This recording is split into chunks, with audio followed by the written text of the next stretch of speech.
ஒரு ஊர்ல ஒரு பெரிய மடாலயம் இருந்துச்சு. அந்த மடாலயத்துல நிறைய சொற்பொழிவுகள் நடக்கும். பல ஊர்கள்ல இருந்தும் பண்டிதர்கள் அழைத்து வந்து அதுல பேச சொல்றது அவங்க வழக்கம்.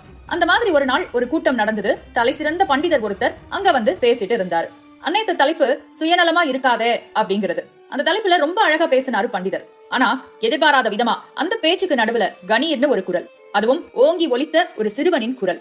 ஐயா, நீங்க சொல்றதுல எனக்கு உடன்பாடு இல்ல, நீங்க சொல்ற கருத்து சரியானதும் இல்லன்னு தைரியமா சொன்னான் அந்த சிறுவன். பண்டிதருக்கு ஒரு மாதிரி ஆகிடுச்சு. அவர் ரொம்ப பெரிய ஆளா, அவரை யாரும் அந்த மாதிரி எல்லாம் பேசினதில்ல.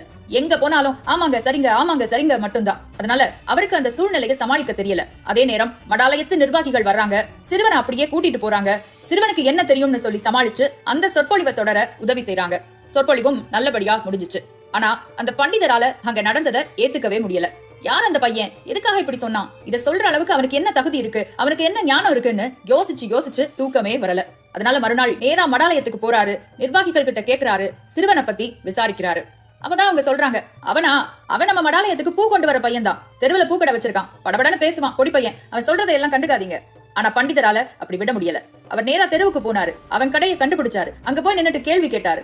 சிறுவனே, தைரியமா நேத்து என்ன எதிர்த்து கேள்வி கேட்டியே, நான் சொன்ன அறிவுரைய தவறுன்னு சொன்னியே, என்னால விளக்கம் தர முடியும், உன்னால விளக்கம் தர முடியுமா அப்படின்னு. சிறுவன் அவரை ஏற இறங்க பார்த்தான். அவன் கடைக்கு எதிரில இருந்த ஒரு மரத்தை காட்டினான். நீங்க கேட்ட கேள்விக்கு இதுதான் பதில்னா.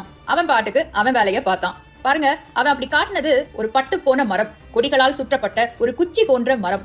பண்டிதருக்கு அதை பார்த்து ஒன்னும் புரியல. சிறுவனுக்கு அதை விளக்க நேரம் இல்ல. அது வேற கோயில் நட திறக்கிற சமயமா.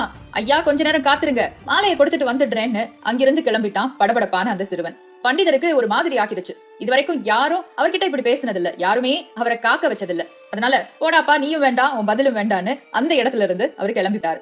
ஆனா அந்த இரவும் அவருக்கு தூக்கம் வரல. அவன் பேசிய பேச்சும் காட்டிய மரமும் அவரை தூங்கவே விடல. அந்த கேள்விகள் அவர் என்ன செய்து பாருங்க. அந்த ராத்திரியில அவரை நடக்க வைக்குது, சிறுவனின் வீட்டுக்கு போக வைக்குது, பூட்டிய வீட்டின் கதவை யோசிக்காம தட்ட வைக்குது. அன்னைக்கு கதவை திறந்தது அந்த சிறுவன் இல்லங்க. அந்த சிறுவன் அந்த வீட்லயே இல்ல. கதவை திறந்தது ஒரு மூதாட்டி தான். அவங்க சொல்ல இவர் தெரிஞ்சுக்கிறாரு. அந்த சிறுவன் எறும்பா வேலை செய்வானா. காலையில பூக்கடையில நிப்பானா, மத்தியானம் தோட்டத்துல நிப்பானா, சாயங்காலம் சத்திரத்துல நிப்பானா, ரொம்ப நேரம் கழிச்சுதான் வீட்டுக்கே வருவானா. அது தெரிஞ்சதும் தான் தாமதம். அவருக்கு ஆச்சரியமா இருந்தது. அவனை பத்தி மேலும் தெரிஞ்சுக்க ஆர்வமாவும் இருந்தது. இந்த இடத்துல பண்டிதர் சிறுவனை பற்றி கேட்க மூதாட்டி அந்த சிறுவனுடைய கடந்த காலத்தை சொல்ல ஆரம்பிக்கிறாங்க. சிறுவனின் கடந்த காலம் இதுதான். ஒரு 3 ஆண்டுகளுக்கு முன்பு வரைக்கும் அந்த சிறுவன் தன் தாய் தந்தையோடு சந்தோஷமாக வாழ்ந்து வந்தான். அவன் தாயும் தந்தையும் ரொம்ப நல்லவங்க, எல்லாருக்கும் உதவி செய்கிற மனப்பான்மை கொண்டவங்க. அவங்க தனக்காக வாழ்ந்ததை விட உறவுகளுக்காகவும் நண்பர்களுக்காகவும் வாழ்ந்ததுதான் ஜாஸ்தி. இப்படி இருக்க ஒருமுறை நெருங்கிய நண்பர் ஒருத்தர் வந்து உதவி கேட்டாரு. தன் தொழிலை மேம்படுத்த ஒரு தொகை வேணும்னு சொல்லி லட்சக்கணக்குல பணத்தை கடனா கேட்டாரு. இந்த குடும்பத்துக்கிட்டயோ அவ்வளோ பெரிய தொகை எல்லாம் இல்ல. அவர் கேட்ட தொகை அவங்க தகுதிக்கு அடங்கியதும் இல்ல. ஆனா அந்த சிறுவனுடைய அப்பா எப்படிப்பட்டவரு, தன்னை நம்பி வந்தவங்களுக்கு ஏமாற்றத்தையே தராதவர், தங்கிட்ட யார் எது கேட்டாலும் தன்னால முடிஞ்ச அளவுக்கு செய்து கொடுத்தவர். அதனால அவர் ஒரு முடிவு செய்யறாரு. அந்த பெரிய தொகையை ஒருத்தர் கிட்ட கடனா வாங்கி தன்னுடைய நண்பருக்கு கொடுக்கிறாரு. எல்லாம் ஒரு நம்பிக்கை தான், நண்பன் தானே திருப்பி கொடுப்பான்னு, நம்ம நல்ல விஷயத்துக்கு தானே உதவி செய்யறோம், அந்த உதவி நம்மளை காப்பாத்தும்னு. ஆனா அவர் நினைத்தபடி அங்க எதுவும் நடக்கல. நாட்கள் கடந்ததும் வட்டி தொகை சேர்ந்து கடன் பெருகியதும் தான் மிச்சம். இந்நிலையில் எந்த நண்பருக்கு இவனுடைய அப்பா கடன் வாங்கி கொடுத்தாரோ அந்த நண்பர் தொழில் நஷ்டமாகி தன் குடும்பத்தை காப்பாற்ற வேண்டி குடும்பத்தோட ஊரை விட்டே ஓடி போயிட்டாரு. கடன் தொகை மொத்தமாக இந்த சிறுவனுடைய அப்பா தலையில வந்து விழுந்துருது.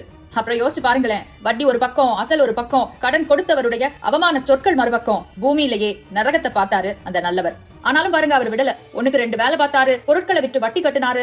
முன்பு தான் எந்த உறவுகளுக்கு உதவி செய்திருந்தாரோ அதே உறவுகளிடம் உதவி கேட்டாரு. ஆனா யாரும் அவருக்கு உதவ முன் வரல. முன்பு அவர் தனக்கு உதவி இருந்தாலும் கூட இப்ப அவர் நிலைமையை பார்த்து நீ முட்டாத்தனமா இருந்தா நாங்க என்ன செய்ய முடியும்னு சொன்னவங்க தான் அதிகம். விளைவு வேறு வழி இல்லாமல் மனைவியுடன் சேர்ந்து தற்கொலை செய்துகிட்டாரு அந்த சிறுவனுடைய அப்பா. அவன் சின்ன பையங்கிறதுனால அவனை விட்டுட்டாங்க போல. ஆனாலும் பெற்றோருடைய மரணத்துக்கு பிறகு அனாதையாக்கப்பட்டான் அந்த சிறுவன். அதுக்கு பிறகு அவன் சிந்தனை மாறிடுச்சு. அவனுடைய வாழ்வின் லட்சியம் ஒன்றே ஒன்றுதான், நல்லா உழைக்கணும், கண்ணும் கருத்துமா இருக்கணும், தன்னை கவனிச்சுக்கிட்ட பிறகுதான் யாரையும் கவனிக்கணும்னு. இப்ப இந்த எல்லா கதையையும் அந்த மூதாட்டி மூலமாக கேட்டு தெரிஞ்சுக்கிட்ட பண்டிதருக்கு அந்த சிறுவன் மீது இரக்கம் பிறந்துச்சு. அதே சமயம் அங்கு வந்து சேர்ந்தான் அந்த சிறுவன்.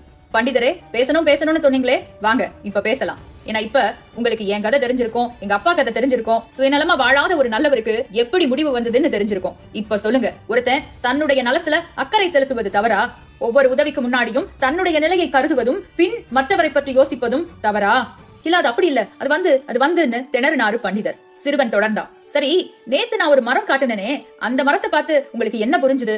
பண்டிதரிடம் இதற்கு எந்த பதிலும் இல்ல. சிறுவன் சொன்னான், ஐயா, ஒரு மரம் இருக்கே மரம், அந்த மரம் தான் கால் ஊன்றி வளர்ந்த பிறகுதான் தன்னை பற்றி வளர வர்ற கொடிகளுக்கு இடம் கொடுக்க முடியும். அப்பதான் தானும் வாழ்ந்து கொடிகளும் வாழ முடியும். மீறி தான் வளர்றதுக்கு முன்னாடியே ஒரு மரம் தன்னை கொடிகள் சுற்றி கொள்ள இடம் கொடுத்துருச்சுன்னு வைங்க, கொடிகளும் வளர முடியாது, மரமும் வளர முடியாது, ரெண்டு பேருமா சேர்ந்து பட்டுத்தான் போகணும். அதே மாதிரிதான் ஒரு மனிதனும் தன்னை நிலைப்படுத்திக் கொள்ளாமல் இன்னொரு மனிதருக்கு உதவ முயன்றால், சுயநலமே கூடாதுங்கிற அறிவுரையால தன் நலத்தை கூட பணயம் வைத்தால் பட்டு போன மரத்தை மாதிரி பட்டு போன வாழ்க்கையை பெறுவான். இது தெரியாம சுயநலமா இருக்காத, தன் நலத்தை விட மற்றவர்கள் நலன்ல அக்கறை செலுத்துன்னு சொல்றீங்களே, உங்கள மாதிரி பண்டிதர்களுக்கு வேணும்னா இது பொருந்தலாம். சாதாரண மனிதனுக்கு, தன்னை கூட நிலைப்படுத்திக் கொள்ளாத சாதாரண மனிதனுக்கு இது பொருந்துமா அப்படின்னு அந்த நொடி வாழ்வின் நிதர்சனத்தை உணர்ந்து கொண்டாராம் பண்டிதர். இன்னைக்கு இந்த கதையை கேட்டுட்டு இருக்கிற நீங்க, நான் சொல்ற இரண்டு வகையான தவறுகள்ல ஏதோ ஒன்று செய்திருக்க வாய்ப்பு இருக்கு. ஒன்று, யாரோ ஒருவருடைய நிலைமை புரியாம அவங்கள பார்த்து சுயநலவாதின்னு சொல்றது. இன்னொன்னு, உங்க நிலைமையை புரிஞ்சுக்காதவங்க உங்களை சுயநலவாதின்னு பழி போட்டா அதுக்கு உட்கார்ந்து குழம்புறது. இந்த ரெண்டுல எதை செஞ்சிருந்தாலும் ஞாபகம் வச்சுக்கோங்க, தன்னை ஸ்திரப்படுத்தாத ஒருத்தரால இன்னொருத்தரை ஸ்திரப்படுத்த முடியாது. தன்னை கவனிச்சு பலப்படுத்திக்கிட்டு தான் இன்னொருத்தரை நம்மளால கவனிக்க முடியும். அதுக்குன்னு யாருக்குமே உதவாதீங்க, அடுத்த கைக்கு சுண்ணாம்பு வைக்காதீங்கன்னு சொல்லல. எல்லாத்துக்கும் இடம் பொருள் காலம் இருக்கு. இடம் பொருள் காலம் கருதி மட்டும் செயல்படுங்கன்னு தான் சொல்றேன்.